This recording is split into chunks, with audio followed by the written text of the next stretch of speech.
Hello दोस्तों, आप सभी कैसे हैं। उम्मीद करती हूँ अच्छे होंगे। और भगवान का महीना चल रहा है, सावन का महीना। तो वैसे भी सावन का महीना पावन होता है और ऊपर से भोले बाबा की दया दृष्टि है जो हम सभी पे पड़ रही है। और मैं भोले बाबा से भी यही दुआ करूँगी कि हे भोले बाबा, इस सावन में सबके घर में इतना खुशियाँ भर दीजिए, इतना खुशियाँ भर दीजिए कि कभी उन लोगों की खुशी की कमी ना हो।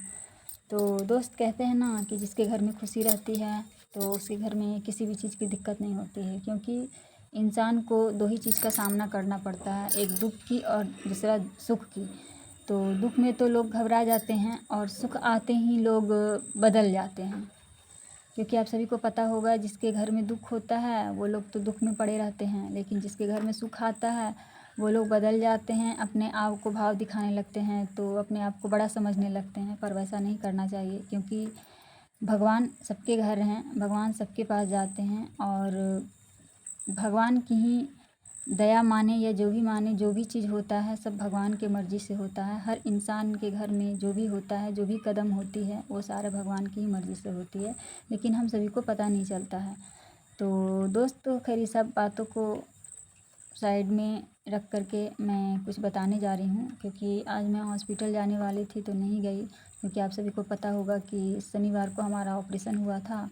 और मैं ऑपरेशन हुआ था तो मैं वहाँ हॉस्पिटल में नहीं रही, क्योंकि मुझे आईसीयू में बेड मिल रहा था। तो मैं आईसीयू में बेड लेकर के क्या करती, और नॉर्मल बेड जब मैं मांगी वार्ड में तो मुझे मिला नहीं, इसलिए मैं घर वापस आ गई और अभी तक मैं घर में हूँ। हालांकि मुझे डॉक्टर ने मंडे को ही बुलाए थे, यानी कि कल जो सोमवार बीत गया, कल ही बुलाए थे, कल नहीं जा सकी और मैं आज भी नहीं जा सकी, क्योंकि आज जैसे ही तैयार हुई सुबह का ट्रेन छूट गया और जब दोपहर वाला ट्रेन था उससे जाने के लिए सोची तो अचानक से पेट में दर्द इतना तेज़ होने लगा कि मुझे जाने की हिम्मत ही नहीं पड़ी और मैं नहीं जा सकी।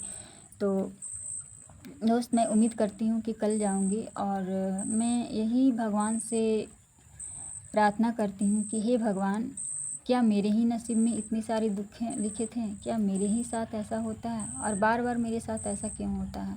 क्योंकि दोस्त, मैं आज 8-10 साल से मैं बीमार हूँ, कभी ठीक होती हूँ फिर कभी उसी हालात में आ जाती हूँ, मुझे समझ में नहीं आता है। कुछ दिन के लिए ठीक रहती हूँ तो लगता है मुझे कुछ भी नहीं हुआ है, अगर थोड़ा सा भी ठीक रहती हूँ ना तो लगता है मुझे कुछ भी नहीं हुआ है, लेकिन फिर थोड़ा देर में, और क्या बताएं, खुशियाँ जो होती है ना थोड़ी देर के लिए होती है, तो थोड़ी देर के लिए अगर मुझे अच्छा लगता है तो मुझे लगता है मुझे कुछ हुआ ही नहीं है, मुझे कोई बीमारी नहीं है। लेकिन जब तबीयत ख़राब अचानक से हो जाता है तो लगता है कि पता नहीं मुझे भगवान ने इतना दुख क्यों दिए हैं। कभी कभी तो लगता है ना दोस्त कि ला करके दवा खा करके सो जाऊँ, क्योंकि दुख इतना है, इतना दर्द होता है ना कि मैं क्या बताऊँ। रात को सो नहीं पाती हूँ, रात में उठ के बैठती हूँ।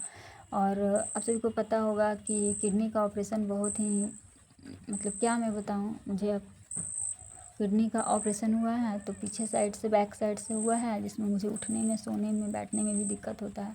और अभी आप सभी देख सकते हैं कि मैं कुर्सी पे बैठ करके वीडियो बना रही हूँ, क्योंकि नीचे नहीं बैठ सकती हूँ और बेड पे भी बैठती हूँ तो पीछे का सहारा चाहिए। पीछे का सहारा लेने के लिए और लेती तो हूँ पर थोड़ा सा दिक्कत हो जाता है, क्योंकि पीछे साइड से पाइप निकला हुआ है और ऑपरेशन भी वहीं पे हुआ है। तो मुझे पता नहीं डॉक्टर ने इंजेक्शन लगा के छोड़ा है या क्या है, ये मुझे नहीं पता, क्योंकि बार बार पीछे साइड से जब भी हाथ वहाँ पे जाता है ना ऑपरेशन वाली जगह पे, तो लगता है कि अब जान निकल जाएगा, वहाँ पे बहुत ज़्यादा दर्द करता है। तो वही मैं सोच रही हूँ कि मैं भगवान से मना रही हूँ कि हे भगवान, हमारा जो ये पाइप लगा हुआ है, देख रहे हैं, ये जो यूरिन बैग लगा हुआ है और जो पीछे में पता नहीं सुई डाला हुआ है या क्या डाला हुआ है मुझे नहीं पता, लेकिन कभी कभी हाथ जब वहाँ पे जाता है ना तो लगता है कि वहाँ पे सुई लगाया हुआ है और इसलिए बहुत ज़्यादा दर्द होता है। मैं क्या बताऊँ दोस्त, मैं बहुत ही दर्द से गुज़र रही हूँ। और सुबह से मैं वीडियो नहीं डाली क्योंकि मैं सुबह से परेशान थी। सुबह से तो मैं जाने के लिए सोच रही थी कि मैं जाऊँगी, तो ट्रेन छूट गया और जब दोबारा तैयार हुई तो उस समय बारिश भी कस के आ गया और फिर मैं नहीं जा सकी। तो आज मैं शाम में वीडियो बना रही हूँ, क्योंकि वीडियो भी डालना ज़रूरी है, आप सभी के पास अपनी बातें शेयर करना भी ज़रूरी है, क्योंकि आप ही सब एक हैं जो मुझे उम्मीद देते हैं। और आप सभी की बातें सुन कर के आप सब हमारा वीडियो देखते हैं तो मुझे उससे खुशी मिलती है, जिससे थोड़ा देर के लिए मेरी अंदर आत्मा को शक्ति मिलती है, ताकत मिलती है कि मैं बीमारी से भिड़ूँ और लड़ूँ। मैं बीमारी को हरा दूँगी या मैं उससे जीत जाऊंगी। तो पता नहीं दोस्त हमारे नसीब में क्या लिखा हुआ है, मैं हारूंगी या बीमारी हारेगा ये तो नहीं पता मुझे। लेकिन लोग कहते हैं ना कि अगर बीमारी को रोकना है, उससे मतलब उसको हराना है तो उससे लड़ना पड़ेगा, जी जान लगा के, और उससे लड़ना पड़ेगा, तभी मैं बीमारी को हरा सकती हूँ। वरना बीमारी इतना बोले कि इतना बलवान है ना कि बीमारी से कोई इंसान जीत नहीं सकता है। लेकिन फिर भी इंसान की जब तक सांसें रहती है तब तक वो अपने दम पे लड़ते ही रहते हैं। कोई भी रहे, कोई भी इंसान रहे, वो अपने दम पे लड़ते रहता है। और अभी भी देखिए दोस्त, मैं पेट पे हाथ रखी हूँ क्योंकि पता नहीं क्या हुआ है, पेट में इतना दर्द होता है समझ में नहीं आता है। अब तो ऑपरेशन भी हो गया, क्योंकि डॉक्टर बोले थे, तो वो उस समय बोले थे कि अगर ये ऑपरेशन हो जाएगा तो पेट में दर्द नहीं होगा। और एक बात और मैं बताऊं कि पेट से नीचे का जो बायां साइड का जितना हमारा अंग है ना, पूरा फूल चुका है दोस्त। मतलब ऊपर ठेहुना से जो ऊपर होता है ना, वहाँ पे पूरा बायां साइड का अंग फूल चुका है। तो इसलिए मैं डॉक्टर से दिखाई थी, ट्रीटमेंट की के लिए गई थी। तो डॉक्टर ने बोले कि आपको किडनी में प्रॉब्लम हो गया है, इसलिए आपकी पूरी शरीर में स्वेलिंग हो रही है। तो अब तो ऑपरेशन भी हो गया, आज ऑपरेशन किए हुए 3-4 दिन हो गया, अभी तक स्वेलिंग हटा नहीं है दोस्त। स्वेलिंग उसी तरह है, पता नहीं कब हटेगा कि नहीं हटेगा ये भी नहीं पता। और मैं क्या बोलूँ, मुझे तो कुछ समझ में नहीं आ रहा है कि मेरे दिमाग में क्या चल रही है। कभी मैं कुछ सोचती हूँ, कभी कुछ सोचती हूँ, कभी परेशान हो जाती हूँ, इतना परेशान हो जाती हूँ, इतना परेशान हो जाती हूँ, इतना रोने लगती हूँ, लगता है ना कि कहीं से जहर मिले तो खा करके मर जाऊँगी।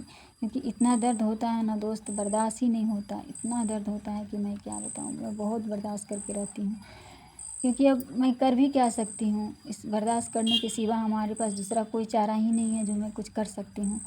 तो अब अभी मुझसे जितना हो पा रहा है मैं बर्दाश्त कर रही हूँ। और शायद भगवान ना करे कि कभी वैसा दिन आए कि जब मैं थक जाऊँगी, हार जाऊँगी, तो मैं लास्ट में क्या करूँगी, वही एक उपाय सोची हूँ, कुछ लाऊँगी, खा करके हमेशा के लिए सो जाऊँगी। क्योंकि जितना दिन दर्द बर्दाश्त हो रहा है उतना दिन कर रहे हैं, जब नहीं होगा तो कर ही क्या सकते हैं दोस्त, नहीं कुछ कर पाएंगे।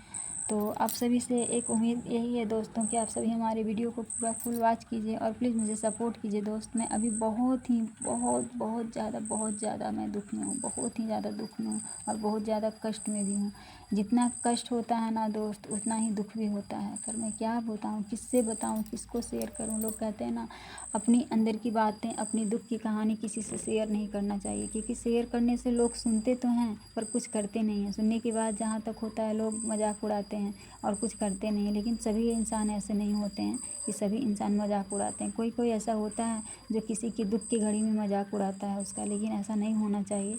हम सभी इंसान हैं और ये कोई नहीं कह सकता है कि आज उसके घर में दुःख पड़ा है तो कल हमारे घर में दुःख नहीं पड़ेगा। आज उसके साथ ऐसा हुआ है तो कल हमारे साथ नहीं हुआ। इसलिए भेदभाव नहीं रखना चाहिए किसी के साथ में भी। हमेशा एकजुट होकर के मिलजुल करके रहें और एक दूसरे का सहारा बनना चाहिए दोस्त। एक दूसरे की दुख दर्द में साथ देना चाहिए। मैं यही उम्मीद करती हूँ आप सभी से भी कि अगर आपके भी आस पड़ोस में, घर मोहल्ले में अगर कोई दुखी इंसान है जो कष्ट से झेल रहा है, प्लीज़ आप सभी उसका सपोर्ट कीजिएगा, उसको साथ दीजिएगा, उसकी परेशानी को समझिएगा। क्योंकि इंसान जो किसी की परेशानी समझता है ना, उसी को पता होता है कि दर्द क्या होता है। जो दर्द से गुजरता है उसे बखूबी पता होता है कि दर्द होता क्या है। तो बाय दोस्त, वीडियो ज़्यादा बड़ा हो रहा है और बाकी की बातें मैं कल बताऊंगी। तो बाय।